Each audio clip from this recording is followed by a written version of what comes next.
types of debt. You've got public debt, you got private debt.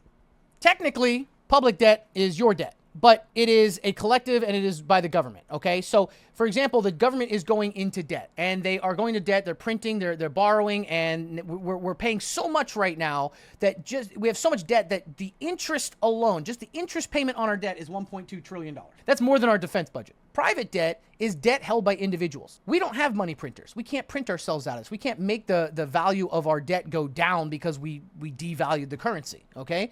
Private debt is things like mortgages, right? Car loans, student loans, credit cards. Total private debt in America, I think, is at 53 trillion. It might be higher. The last number I remember is $53 trillion. Of that, almost 1.5 trillion is credit card. Okay, most of that comes from mortgages, but credit cards. What is the difference between servicing debt? Okay, so servicing debt is what the government's doing, right? Remember how I said they're paying 1.2 trillion in interest, but they're able to pay their interest payment? That's called servicing. Even if it's just paying the minimum amount, you're servicing your debt. You are making your payments. Delinquent is when you're late, usually 30 to 90 days. After 90 days, they consider that, depending on the type of debt, default. Depending on the type of debt, you go into default at 120 days, 6 months, a year, whatever.